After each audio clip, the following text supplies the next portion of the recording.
Welcome to Neon Primer Go-to-Market, where Vega and Axon break down go-to-market strategy for founders who are done guessing. New episode every week. You know when a new local business opens up, say, a high-end salon on the corner, and they have the grand opening with the massive balloon arch spanning the doorway? Oh, yeah. The huge Instagram posts. Exactly. Maybe a local lifestyle influencer is posting selfies with a glass of champagne in the waiting room. It looks like an absolute masterclass in modern marketing. Right. You think, wow, they're going to totally crush it. Yeah, but fast forward 6 months, you walk by, and the doors are locked. The balloons are long gone. And the space is for lease again. It is, well, it's the classic flash in the pan. It really is. It looks incredible on the surface. It generates a ton of immediate noise. But underneath all that aesthetic, the actual foundation of the business just wasn't there. The balloons are gone because they focused entirely on the noise, and they totally forgot about the plumbing. Yeah, exactly. Well, welcome to the deep dive. Today, we're looking at how local service businesses actually survive and thrive in the post-hype phase. And it's a massive space to look at.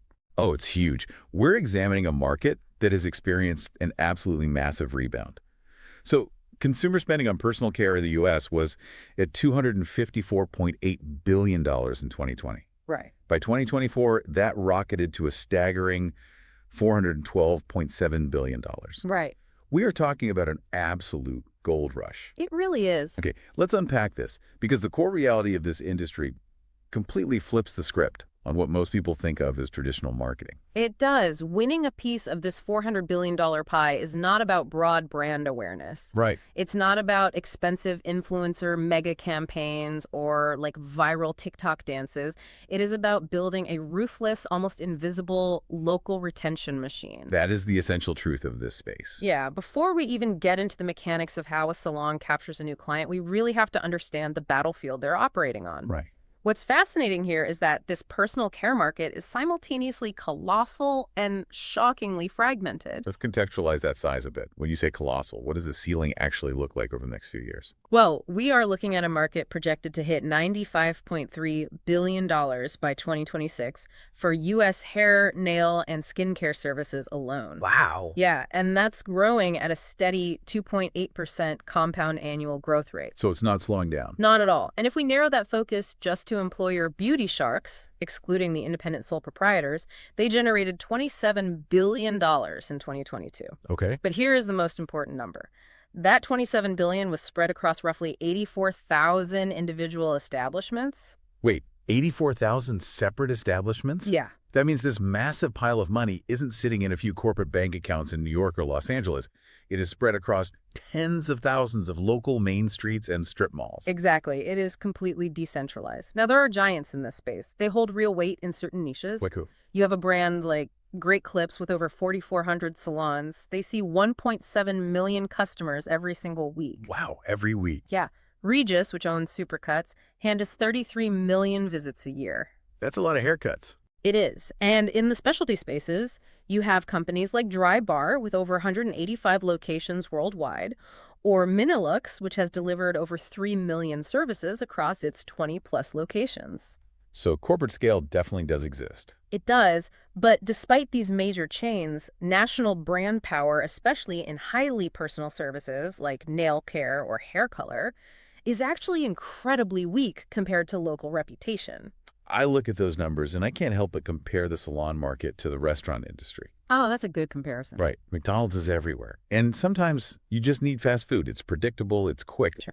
But when you want a genuinely good, memorable meal, when you're spending real money for an experience, Yeah. you don't go to a massive national chain. No, you don't. You hunt for that highly rated independent local bistro within like a 5-mile radius of your house. That is the perfect mechanical analogy for this industry. The market remains fundamentally atomized. People trust the business they can walk to, the one with the glowing local reviews. The one where they actually know the provider's first name. Yeah, exactly. So for you listening, if you are at all interested in local business dynamics, this entire breakdown is basically a masterclass in how a David can beat Goliath using superior local execution. But how does that local bistro, or in this case, that local salon, build that reputation?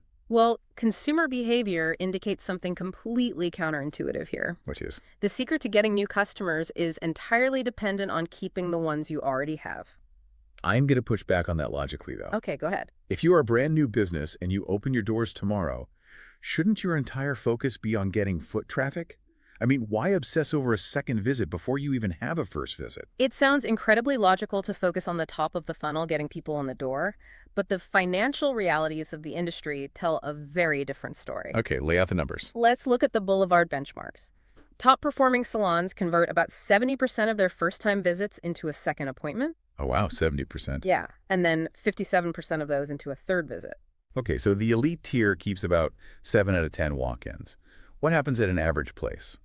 An average salon only converts 45% of first visits into a second and 39% into a third. That's a massive drop-off. It is. Plus, Square's consumer tracking shows that 1 in 3 consumers are actively willing to switch providers at any given time. So the market is highly fluid. Very fluid. Let's visualize that 45% retention rate. More than half people who walk through your door for the first time never come back. Never come back. That isn't just a missed opportunity. It's like running on a treadmill where someone keeps turning up the speed while you're trying to catch your breath. Exactly. You have to spend more and more energy, more and more ad dollars just to stay in the exact same place. If we connect this to the bigger picture, it explains why that salon with the balloon arch went out of business. Right.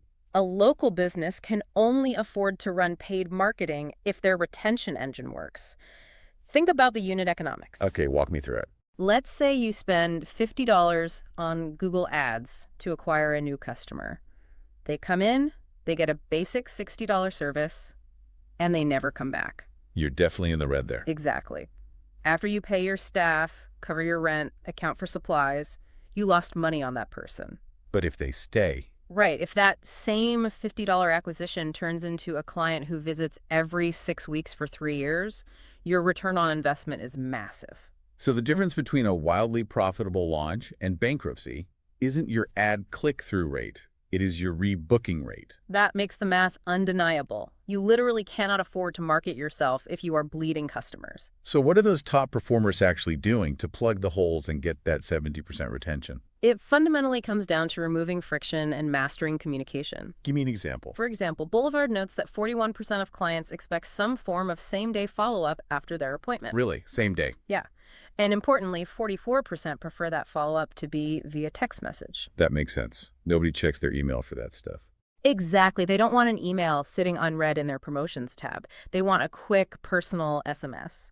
What else are the top performers doing? They seamlessly offer add-on services during the digital booking process. Oh, like suggesting a deep conditioning treatment when you book a cut. Exactly. Or a quick nail art add-on. Yeah. When the client is already pulling out their credit card, just asking that question lifts the average ticket value by 63%. A 63% lift just from asking the right question at the right time? Right. And that completely changes the lifetime value of that customer, which then buys you the budget to acquire more people. Precisely. So because that retention math ultimately dictates the budget, where exactly should a local business be spending that money to actually acquire people? That's the million-dollar question. Here's where it gets really interesting.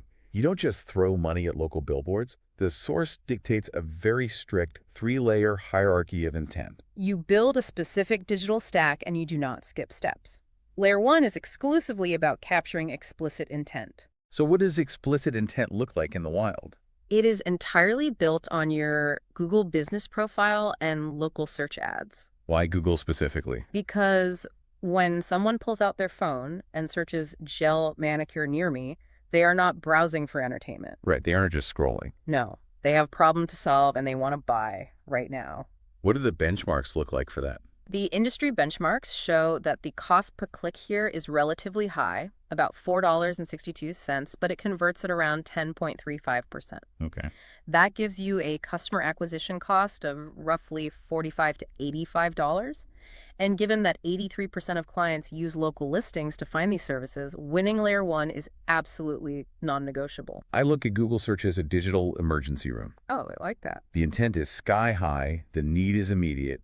You chipped a nail, you have a wedding this weekend, you go to Google and say, fix this now. It's triage. Yeah, that's spot on. But, okay, so layer 1 is for people aggressively hunting for a fix right now. That can't be the whole strategy, because most people aren't having a hair emergency on a random Tuesday morning. How do you catch the passive scrollers? That brings us to layer 2, which is Meta and Instagram. Okay. But here is the critical distinction that most failing businesses miss. These platforms are for conversion, visual proof, and retargeting. So they aren't for finding brand new customers out of thin air. Exactly. They are rarely effective for capturing cold, local demand from scratch. Ah, so if Google is the emergency room, Instagram is more like a digital storefront window. Yes, perfect. You're walking down the street, you see a beautiful before and after photo of a haircut in the window, and you think, oh, maybe I should get some layers. Right. You weren't actively looking to spend money, but the visual proof pulls you in. That is exactly the dynamic. You use Instagram to prove you have the technical skill to execute the look, and you use it to retarget people who visited your booking site but didn't actually book. You just stay in their peripheral vision. Until they are ready. Then we move to layer 3, which is where the real profit margin is generated compound value. What does layer 3 include? This includes locking in the day of service rebooking before they even leave the chair. It includes sending those text follow-ups we mentioned and deploying automated win-back campaigns. And the psychology behind a win-back text is fascinating, right? It really is. It's not a generic newsletter. It's a targeted message saying, hey, we missed you. Here's $10 off your next visit if you book by Friday. Yeah. What does it actually cost to reactivate someone that way? It provides the highest return on investment in the entire marketing stack. It costs just $5 to $20 to reactivate a lapsed client through automated SMS. Wow. Compare that to the $85 you might spend fighting for clicks in the Google emergency room. Exactly. And when you stack these layers correctly, the results are explosive. Do we have case studies on that? Yeah, Fresha has some great vendor case studies. A brand called Citrine Rose achieved 5 times more bookings and sold 5 figures worth of memberships in just 6 months. Just by stacking the layers. Yeah, by integrating their social and booking workflows. Another salon, Blush Plus Blow, hit a 15 times return on their ad spend using this exact hierarchy. So when the digital window shopping seamlessly connects to an instant frictionless booking button, the entire system accelerates. It becomes a machine. So now we have the funnel built. We've got Google catching the intent, Instagram providing the visual proof, and automated text messages keeping them coming back. Right. But what exactly are they selling through this funnel? Because the data warns against marketing generic categories. You don't sell hair and you don't sell nails. No, you sell a specific cadence and you sell a job to be done. Break that down for me. This is where consumer segmentation becomes vital. If you look at Boulevard's booking patterns, 68% of male clients visit at least monthly. Okay, so their job to be done is usually value and maintenance. Exactly. On the flip side, 54% of female clients visit every 6 to 8 weeks, and their intent is often a premium transformation. So the product you are selling to those two groups has to be packaged completely differently. Completely differently. What do the broader demographic spending habits tell us? We see clear generational divides. Bureau of Labor Statistics data highlights that households aged 45 to 54 spend about $1,226 annually on personal care. Okay. Meanwhile, the 25 to 34-year-old demographic spends significantly less, around $899 annually. Okay, wait a minute. If the younger demographic is spending roughly $300 less a year, why is the industry so obsessed with capturing them? Because they punch way above their weight class and influence. How so? That 25 to 34-year-old group over-indexes heavily on trend adoption. They are the primary drivers of digital discovery. Oh, I see. They're the ones testing the waters on new services, leaving the detailed Google reviews, and setting the aesthetic trends that eventually trickle up and influence the broader, higher-spending market. So what does this all mean? This raises an important question about how we package value based on these behaviors. Right. How does a business take these wildly different behaviors, the monthly men's maintenance cut, the 8-week premium transformation, the younger digital trendsetter, and package that into something they can actually sell? The most effective strategy is to position the business cleanly into one of 4 distinct lanes. What are the lanes? Fast value, specialist expertise, clean wellness, or trend authority. You have to pick one lane and own it. What happens if you don't? If you try to be everything to everyone, the cheap, fast, high-end, trendy salon, You just become invisible to the algorithm and to the consumer. Let's talk about how you price those lanes, because one of the biggest shifts we are seeing is the rise of the membership model. It's totally changing the industry. Now, I get subscriptions for Netflix or a gym membership where I might go 4 times a week. But do memberships really work for sporadic things, like haircuts or manicures? They absolutely do, and they are completely reshaping the unit economics. Right. Yeah. It removes the friction of the purchasing decision. We see nail concepts like PO Days offering month-to-month memberships ranging from $59 to $279. Wow.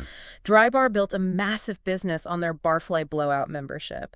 Even a value giant like Supercuts recognized this and launched a points-based loyalty program in 2024. That's interesting. When you sell a membership, you aren't just selling the physical service. You are selling priority booking, predictable routines, and a guaranteed spot on the calendar. That is wild to think about. It completely changes consumer psychology. It does. Instead of waking up and deciding, should I spend $80 to get my nails done this week? Yeah. You just go because you're already paying for it. You take the decision entirely out of their hands. Exactly. But here is the catch. A great marketing stack, brilliant pricing architecture, an amazing membership model. It's all completely useless without operational execution. Totally useless. The source provides a ruthless 90-day launch roadmap, but also outlines massive operational landmines that can completely tank the strategy if ignored. And this is exactly where so many of those flashy businesses fail. They focus entirely on the front-end marketing the balloons, and they completely ignore the back-end operations. I have to point this out, though. When you look at the operational requirements for survival in this document, it emphasizes things like strict cancellation fees, commercial air ventilation systems, and IRS tax status classifications. Right. I mean, these are the most unsexy, bureaucratic topics imaginable compared to going viral on Instagram. Why do they feature so prominently in a marketing strategy document? Because operations are marketing. If your operations fail, your brand fails. Walk me through the roadmap. Look at how the 90-day roadmap is structured. Days 1 through 14 are not about running ads. They are focused entirely on stress testing, online booking, and enforcing policies. Like what? For example, implementing and actually charging a 50% fee for short notice cancellations. Doesn't charging a 50% fee immediately alienate customers? That feels incredibly risky for a new business. It might frustrate a few unreliable clients, but it establishes boundaries. It trains your client base, it protects your profit margins, and most importantly, it ensures your service providers actually get paid for their time. And if they don't get paid, they leave. Exactly. Then you don't even look at piloting those membership models we talked about until days 60 to 90, and only if your staff capacity is stable. Right. Think about it. If you sell a membership and your loyal paying clients suddenly can't get an appointment because you are overbooked and understaffed, you have just destroyed your best retention tool. That is a great point. Capacity management is marketing. What about those landmines? You mentioned IRS tax status. How does worker classification tank a business? Worker risk classification is a massive financial and operational risk across the entire service industry right now. Really? Yeah, the Department of Labor released a 2024 rule, and the IRS has very strict guidance regarding the booth renter model versus W-2 employees. What happens if you get it wrong? If you classify workers incorrectly, treating them as independent contractors, but controlling their schedules and pricing as if they were employees, you aren't just risking devastating legal action and back taxes, you are risking massive turnover. And when a stylist leaves, Their clients almost always leave with them. boom, there goes your 70% retention rate, walking right out the front door because of a tax classification error. Exactly. Another critical landmine, particularly for nail salons, involves health and safety. Like the ventilation systems. Right. OSHA notes that proper commercial exhaust systems lower chemical exposure by at least 50%. Now, you called this unsexy bureaucracy, but think about the marketing application. Wait, I see exactly where you're going with this. Yeah. Even if you're listening to this and you run a consulting firm or landscaping business, the lesson here is universal. Compliance and operations aren't just back office headaches. If framed correctly, they are your strongest marketing assets. Yeah. If you are positioning your salon in that clean wellness lane, air ventilation isn't just an OSHA compliance cost. It becomes a core brand asset. You actively market the fact that your salon doesn't have that overwhelming toxic chemical smell. You show the air quality metrics on your Instagram. Exactly. It becomes physical proof of your high-end positioning. Beautiful nails without the chemical cloud. Yeah. You flip a regulatory requirement into a competitive advantage. And the final landmine to watch out for is review integrity. Oh, Google reviews. Yeah. Google Maps is publicly tightening its enforcement against fake reviews or incentivized ratings. Which is huge, considering layer 1. Right. Your entire layer 1 strategy, that digital emergency room where 83% of people find you, relies on Google visibility. If you try to game the system by paying for reviews, Google can and will wipe out your entire profile overnight. And if your Google profile disappears in 2026, you basically don't exist. You are completely invisible to local intent. Compliant, automated review generation is critical to long-term survival. This has been an incredible breakdown of how modern local commerce actually works. Let's bring this all together. Let's do it. Winning a piece of this $95 billion market is not about having the loudest brand or the most balloons at your opening. It is about seamless Google visibility, totally frictionless online booking, and a relentless automated retention machine. It represents the triumph of hyperlocal systems over generic brand awareness. For you listening, I want you to think about your own favorite local service providers. Think about your mechanic, your dentist, your barber. Yeah, look at how they operate. Do they utilize this kind of tech stack? Do you get that seamless text reminder? Or are they still calling you from a landline to confirm your appointment? And more importantly, how could you apply this hyperlocal, retention-first thinking to your own industry? The underlying principles of lowering friction, compounding value, and turning operational excellence into marketing apply far beyond just personal care. Absolutely.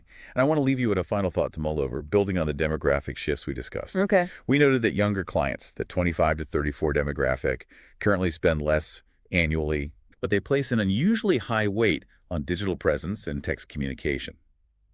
As Gen Z enters their peak earning years and becomes the dominant spending force, how is the traditional luxury service experience going to have to morph? That's a great question. Will the highest-end clients of tomorrow still care about a crystal chandelier and a glass of champagne in a velvet waiting room? Or will ultimate luxury be defined by instant digital booking, seamless SMS communication, and visible air quality metrics? It strongly suggests that the definition of a premium experience is shifting entirely from physical opulence to digital frictionlessness. From the chandelier to the software. You don't build a lasting business on hype, you build it on the plumbing. Thank you so much for joining us on this deep dive. Keep questioning the mechanics behind the businesses you see every day, and we will catch you on the next one. If you want more GTM playbooks like this, follow Neon Primer on Spotify. Neon Aliens builds the marketing systems your business actually needs to capture and convert leads. Learn more at neonaliens.com.